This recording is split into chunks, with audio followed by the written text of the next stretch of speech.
Memoria Sur, un podcast de Diario Sur para hablar y disfrutar de la historia, con Ana Pérez Brián y Curro Fernández Sibaja. Hola Ana, ¿qué tal? Hola Curro, buenos días. Hablábamos la semana pasada con Fernando Alonso, aprovechando esa feria del libro, ese día del libro, de algunas recomendaciones de las últimas novelas o libros que habíamos leído. Y nos quedamos con un tema que nos gustó mucho y que en cuanto Fernando citó el nombre del autor, que hoy nos acompaña, ya lo adelanto, que la gente ya lo estará viendo en el título del podcast, tú saltaste diciendo, Curro, tenemos que traerlo a Memoria Sur. Efectivamente, dicho y hecho. Aquí tenemos con nosotros, bienvenido a Salvador Valverde. Teníamos muchas ganas de hablar contigo, de conocerte, porque bueno, si hay un especialista en Málaga, en historia negra, en casos truculentos, en todo, además estos episodios funcionan siempre fenomenal, porque yo creo que Málaga tiene, bueno, pues una historia también relacionada con esa crónica de sucesos, ¿no? Con lo peor y lo mejor de nosotros, que bueno, Salvador ha encontrado ahí un filón, es un auténtico especialista y cuenta esas historias como nadie. De hecho, bueno, pues tiene un par de libros sobre la Málaga Negra. Ahora está de estreno con el segundo de ellos. Ahora él nos hablará. Y bueno, y te queríamos dar la bienvenida a este podcast de Memoria Sur, Salvador. Muy buenos días. ¿Qué tal? Muy bien hallado, ¿eh? Pues nosotros absolutamente encantados de tenerte aquí con nosotros y ya te secuestraremos en alguna otra ocasión para que nos cuentes toda esa historia de la Málaga Negra, ¿no? Que son tu auténtica especialidad. Escribes de muchas cosas, de biografía, un par de biografías de personajes relevantes, tienes 6 libros, pero preséntate un poco, Salvador, antes que entremos ya en ese capítulo de sucesos en la Málaga de la época, sobre todo del 19. Bueno, a mí siempre me gusta que hablen de mí más que yo hablar de mí mismo, pero bueno, puedo decir que soy un apasionado de la historia, especialmente de la historia local y provincial de Málaga. Soy un investigador, un ratón de biblioteca, no únicamente por mi baja altura, sino porque me meto en todos los escondrijos buscando legajos, buscando crónicas de prensa y buscando todo, sobre todo que huela a la Málaga que ha caído en el olvido. Y como has comentado antes, Ana, tengo 6 libros publicados, todos relacionados con Málaga, aunque 2 de mis libros son 2 biografías taurinas, pero tiene su conexión con Málaga. Una es de Rafael Gómez Braille, que fue un novillero que aunque tenía la nacionalidad norteamericana, nació aquí en Málaga, y Manuel Báez Litri. A la audiencia, a todos los que nos están escuchando, les sonará Huelva, porque es de donde es la saga Litri, pero Manuelito Litri murió en el año 26 aquí en Málaga después de una corrida regia. Qué bueno, qué bueno. Pues de verdad que teníamos muchas ganas de que te pasaras por aquí, de sumar una nueva voz a Memoria Sur.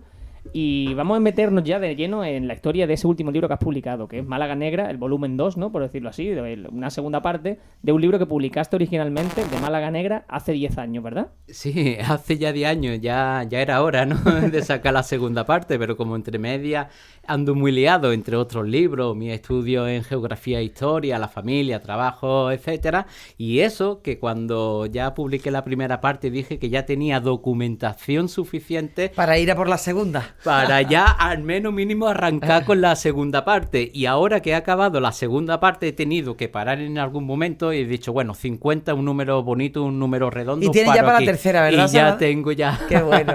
Tengo ya documentación suficiente para al menos arrancar la tercera parte. ¿Por qué esa afición por la historia de la crónica negra en Málaga? Hay casos absolutamente fascinantes. Hoy vamos a arrancar por uno que estoy segura de que le va a encantar a todos los que nos siguen. Pues muy curioso, porque en un principio no estaba yo interesado especialmente en la crónica negra, aunque sí he leído novela negra, ¿no? He visto, por ejemplo, la serie Se ha escrito un crimen, que era yo fan y veía todos los capítulos, pero yo empecé con la investigación, investigando leyendas, porque Diego Ceano en su revista digital El Avisador Malagueño me dio la oportunidad de escribir sobre la sección citada sobre leyendas, y yo acudí a archivos históricos como por ejemplo el archivo Díaz de Escobar, porque yo trataba las leyendas a modo de ensayo, ¿no? Yo no únicamente me conformaba por narrar las leyendas, yo quería saber el trasfondo, el contexto histórico, lo que había de realidad, lo que hay inventado dentro de esas leyendas. Pero mi sorpresa cuando buceaba entre legajos es que me salían al paso muchas crónicas relacionadas con asesinatos, duelos, ajusticiamientos, sobre todo de mi cronista predilecto y favorito, que es don Narciso Díaz de Escobar, que recopilaba todos esos casos. Es fantástico, y además es garantía de que lo que escribe realmente ocurrió tal y como lo escribe Díaz de Escobar. Sí, sí. Así es. Bueno, alguna vez he encontrado alguna errata entre nombres y demás, erratas, pero claro, esa es la misión que tenemos los investigadores y los historiadores, que hay que saber bien pero esa fuente contrastar documental es absolutamente fiable. Así es. Y cuando ya tenía recopilado, porque me resultaban muy interesantes, eran muy curiosos los casos que estaba yo recopilando, y cuando tenía ya entre 8 o 10 casos aproximadamente, dije, este material hay que sacarlo a la luz. Que yo sepa, no ha habido ningún escritor, ningún historiador, investigador que haya sacado una compilación sobre temas de la crónica negra de Málaga. Y ya decidí bucear más, investigar más concienzudamente en busca de esos casos truculentos, y así nació el primer tomo de Málaga Negra 1. Que bueno, yo sí quiero preguntarte, antes de que empezamos a meternos en algunos de esos capítulos que se cuentan en ese libro de Málaga Negra 2, ¿dónde lo encontramos? ¿Dónde se puede comprar? Y bueno, que nos cuentes si quieres un poco sobre el libro, qué diferentes episodios hay, antes de, como te digo, que empecemos a contar, ¿no?, exactamente algunos detalles de algunos de esos capítulos. Pues el libro se puede encontrar, es decir, que está publicado por Jácar Editores, y en su página web se puede adquirir online sin ningún tipo de problema, pero también se puede adquirir en cualquier librería de Málaga. Si no estuviera físicamente, se puede pedir, se puede encargar. Y sobre los casos variados que tiene, una de las características que tiene el libro es que no me meto ya en Guerra Civil Española ni en casos más recientes. Por ejemplo, en el Málaga Negra 2, el caso más reciente es del año 1931, el más reciente. Sí, efectivamente, corta ahí. Que ya ha llovido. Sí, y los casos más antiguos, tengo varios del siglo XV, de la Málaga musulmana. Dentro de la ciudad de Málaga, en esta segunda parte, tengo 20 casos, y los 30 restantes están esparcidos, si me permitís esa palabra, por el resto de comarcas de Málaga. Nos podemos encontrar casos en Ronda, en Antequera, en Sedella, en Arenas, en cualquier municipio de la serranía de Ronda. Es un libro, que cualquiera que viva fuera de la ciudad También de Málaga, en la provincia, se va a sentir identificado. Claro. Espero que no se encuentre algún familiar Bueno, involucrado. oye, también es interesante si se encuentra algún familiar. Yo me acuerdo que en el caso que hicimos de los iluminados de Tolox, había algún familiar que se puso en contacto con nosotros, y en el de los concejales, la reyerta de concejales que acabó en muerte, ¿te acuerdas? Aquel asesinato del hijo de Sánchez Pastor en el Círculo Mercantil en el año 1905, encontré también a una chica que conocía esa historia, que se la contaban en su casa porque fueron familia, ¿no? Pero hoy, más allá de la provincia, más allá de todo eso, casos más antiguos, yo creo que nos vamos a quedar en el siglo XIX. Además no vamos a salir del centro de Málaga, de toda esa zona absolutamente luminosa y de gran desarrollo de la Málaga del XIX, porque hoy vamos a hablar del asesinato de una persona que resultó clave en la construcción de esa Málaga industrial, ¿no? Al menos como apoderado, como representante de una de las familias más famosas de la burguesía malagueña de la época, que fue la familia Larios, y en este caso Antonio Jiménez Astorga. Ya hemos hablado de él en algún podcast, y que murió asesinado, ¿no, Salvador? Así es, fue el 18 de marzo del año 1905, precisamente iba por calle Larios, porque iba para su fue casa. Año convulso, porque lo del Círculo Mercantil fue en agosto de 1905, con lo cual, ahí calle Larios al final se convirtió casi en una pasarela de los horrores en pocos meses. Sí, y de hecho en esta segunda parte tengo también otro asesinato que también se produjo en Calle Larios, y el de Sánchez Pastor pues también lo tengo incluido en el Málaga 1, que Calle Larios, a pesar de que había más seguridad, pleno centro y demás, en cualquier rincón de Málaga, del centro histórico, está manchado con sangre. Pues en este caso, precisamente cuando Antonio Jiménez Astorga iba para su casa, el número 6, la tercera planta de Calle Larios, justo al inicio de la calle, haciendo esquina con calle Martínez, pues allí fue atacado por Salvador Marín Criado.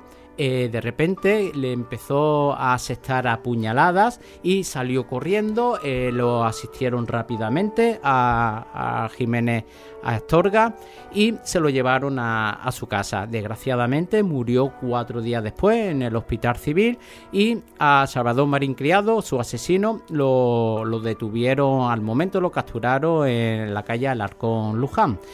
Este crimen supuso un debate social muy importante en Málaga, tanto en la opinión popular como en los medios de comunicación, en la prensa de por aquel entonces, porque había quienes afirmaban que realmente este asesinato se produjo por un complot anarquista, que todo lo que olía a burguesía era en contra del proletariado y era como el enemigo social que había, vamos a quedarnos, en la Málaga de por aquel entonces. En aquella época estaba absolutamente a la orden del día, ¿no? Así es, y lo que pasa es que nunca se pudo llegar a demostrar, porque Salvador Marín lo que declaró en todo momento, desde que lo detuvieron hasta en el juicio que fue al año siguiente, es que lo que fue, cuando lo vio, le pidió trabajo.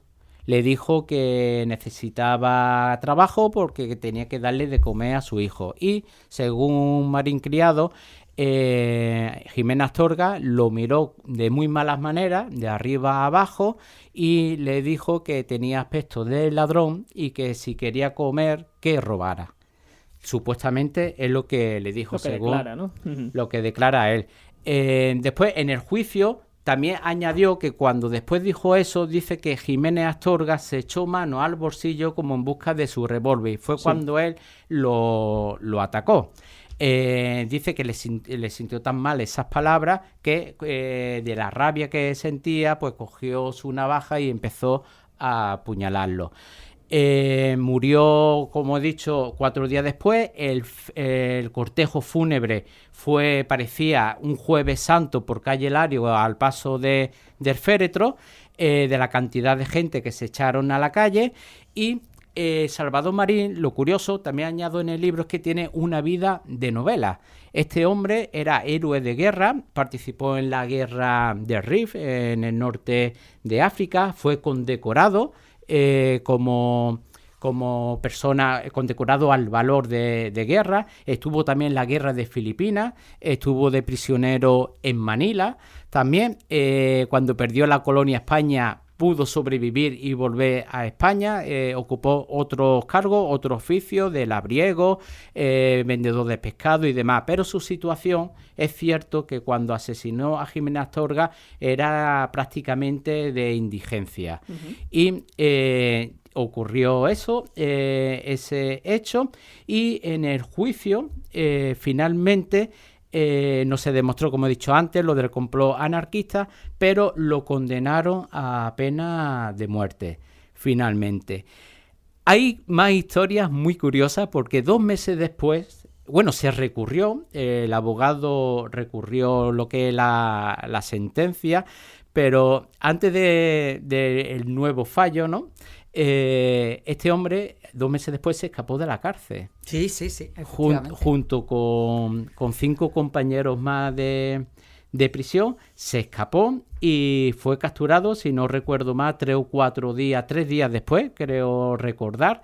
E incluso estuvo comiendo en la casa de un industrial que estaba en el arroyo de la Caleta. Que en aquella época la cárcel de Málaga ya no estaba en la Plaza de la Constitución, lógicamente. En el año 1905 ya la cárcel de Málaga, ¿dónde estaba? Pues por el pasillo de la cárcel, que es por donde está actualmente lo que es la avenida de la Rosaleda, que también era una zona bastante conflictiva, a pesar de que ahí encerraban, tenían los delincuentes, los criminales, tenían la cárcel cerca, y aún así esa zona era un tanto conflictiva y donde los índices de criminalidad eran altos.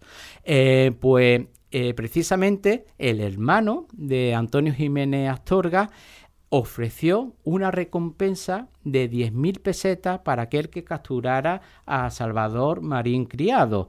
Precisamente esas 10.000 pesetas en la sentencia también eran las que tenía que pagar Marín Criado para los herederos de Antonio Jiménez Astorga. Pues ese mismo dinero ofreció para que lo capturara. Un inspector de Málaga tenía confidentes y una mujer confidente, le dio la pista de donde estaba escondido, que era en la zona del Ejido, estaba en casa de su madrastra. Efectivamente, fue el inspector, le pidió permiso a la mujer que pudiera entrar porque había rumores de que estaba Marín Criado allí dentro, y efectivamente estaba allí y lo detuvieron. Hubo una cena muy curiosa también porque se corrió la voz, había sospechas de quién era la confidente, la que dio el chivatazo. Era una vecina precisamente también del Ejido.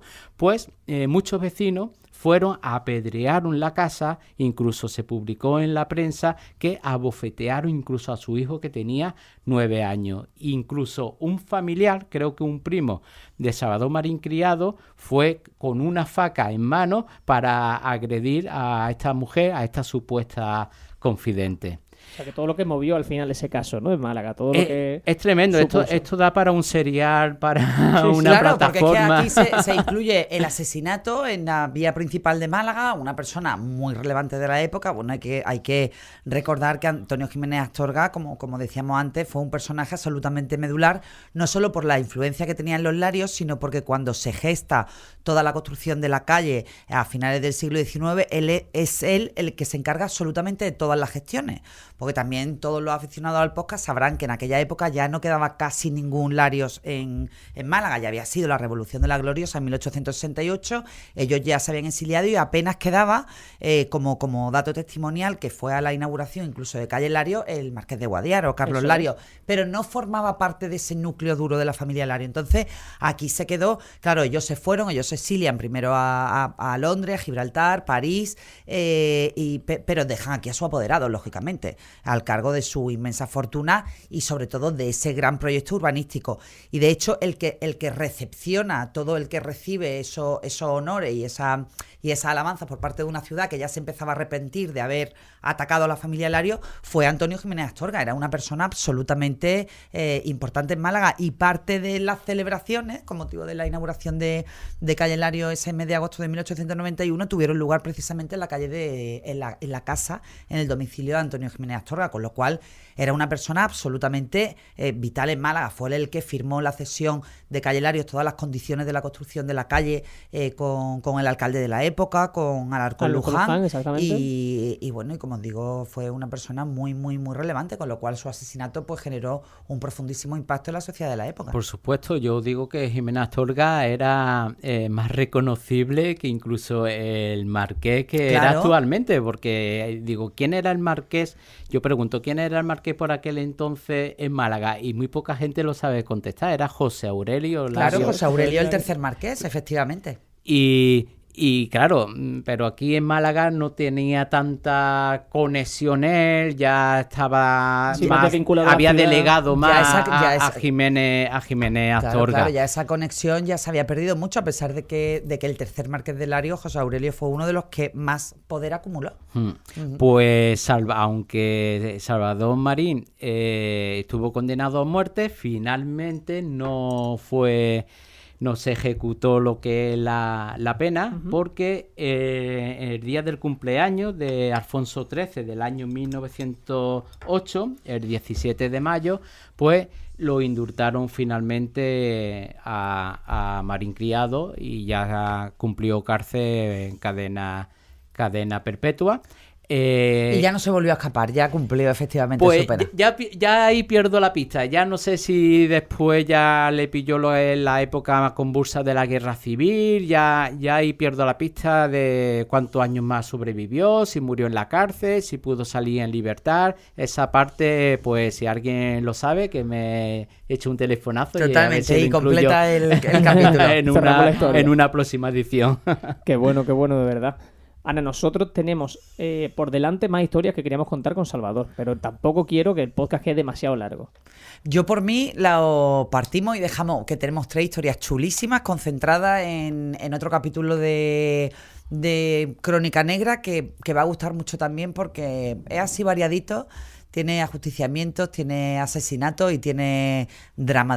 Y algún caso también, que como decía al principio Salvador, que nos va a llevar fuera de Málaga, ¿verdad? En alguno de esos que vamos a hablar más adelante en otros podcasts, ¿verdad? Así es. No hay localidad que diga que no está manchada que no en sangre, su no leyenda, tiene su ¿no? leyenda negra efectivamente. y sus casos truculentos.